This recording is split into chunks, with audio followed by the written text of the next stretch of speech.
picking up, in this example, you know, each thrower can only throw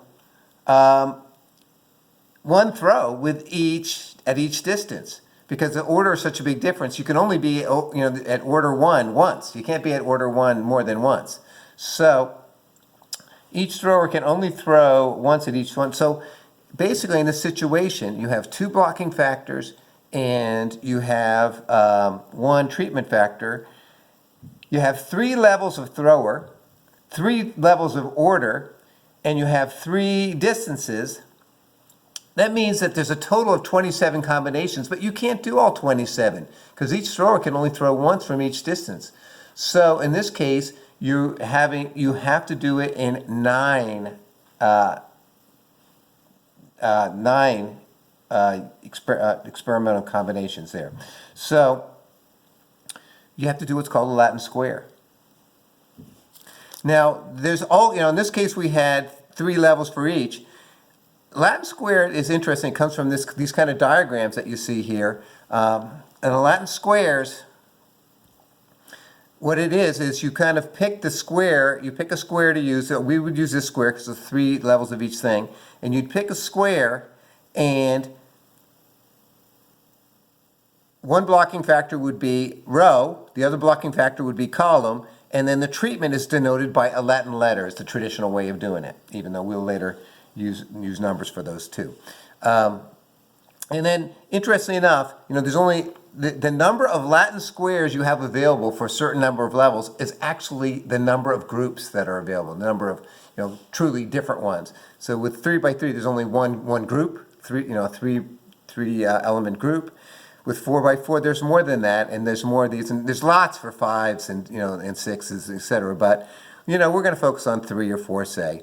And it turns out the way we're going to randomize it doesn't matter which of these squares you use.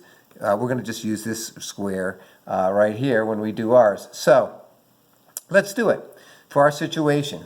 So in our case, we're going to use the kind of standard Latin square here. And in our case, we're going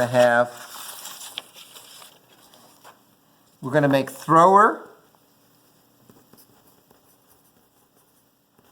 our column block, order our row block, and then we're going to fit in our, you know, the standard 3 by 3 Latin square, A, B, C for order 1, C, A, B, and then, oops, sorry, I messed up. A, B, C, B, C, A. Oops, that's a big mistake. B, C, A for the second one.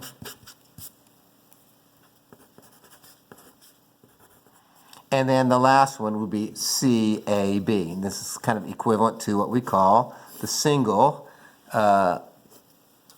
commutative group in group theory. Isn't that fun stuff? All right, so that's now, here's how you'd actually run the experiment. Now that you've got this kind of down, what you would do is you want to randomize which treatment gets 1 letter. So I'm just going to pretend like I'm randomizing, and I'm going to say I'm going to randomize that A is the medium distance.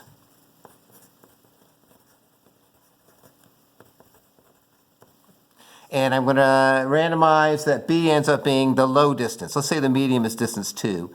The low distance is distance 1.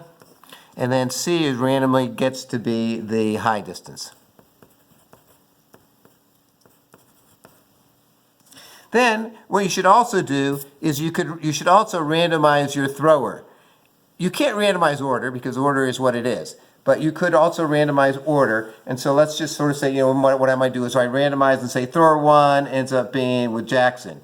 Thrower 2 ends up being Cage, and then thrower 3 ends up being Charlie. Okay, so I could do it like that.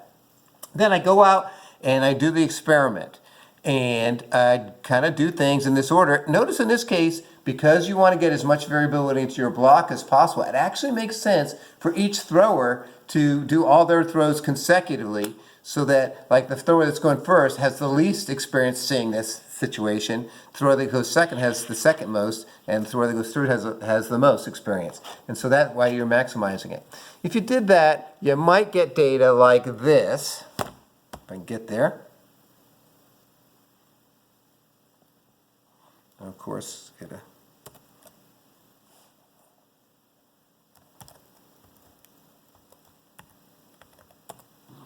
okay, let's go back to here. That's kind of the output there.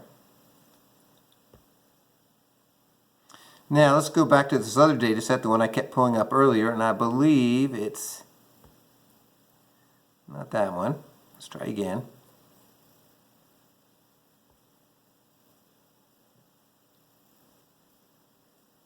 Okay, that's the open one. I think it's going to be this one then. There we go. And you might get data like this. I didn't make these up, but normally I would like to do this experiment in class, but we can't really do that right now. So let's just go with this data here. Where thrower 1, Jackson did his 3 throws there. And of course, order is going to be 1, 2, 3. But the first time he tossed from, and maybe I should put my Latin square on there at the same time. Let's see if I could get them both on there. Not showing up so well, but Jackson, for his first one, he used a distance of 2 because he received the A, which was the distance of 2. Then his second one was a distance of 1, that was B, etc., etc. And that's how we did all these here, and we got our 9 observations. Now, the nice thing about with Latin squares is you'd analyze it like any other block design. This is an example of what we call a BIBD, Balanced Incomplete Block Design. But we'd analyze it like any other block design. Notice in this case, like even when you have n equals 1, you couldn't possibly look at interactions because you wouldn't have enough data to have any degrees of freedom for your error. So you can't look at interaction. In fact, the Latin square is one of the disadvantages of the Latin squares couple. One is that you have to make the same number of levels for all 3 blocks or treatments. But the other is that you don't have that many degrees of freedom for error, so that you have to have pretty truly big differences to have any power to find significant differences. So I've got this data. This data is under coin toss and Latin squares on our Moodle page. If you could get it out now and try to analyze it. I've got a Minitab version and a CSV version of it. So use your favorite package and try to get that data in there and do your basic analysis on it. I'm just going to quickly do the Minitab analysis on that. Hopefully. Now in this case, STAT, ANOVA, general linear model again, fit general linear model. In this case, I can't do an interaction term, so I'm still going to use, I'm going to say my response is just response. Response was, hypothetically distance from the wall. And now when I do factors, it's just going to be, the 3 factors: thrower, order, and toss distance. There's no need to go to the model because you have to use the additive model here. And so we just go OK, and we get our results.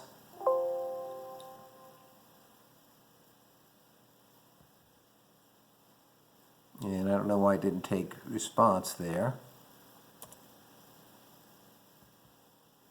There we go. OK. And we do the regular old results that we have here.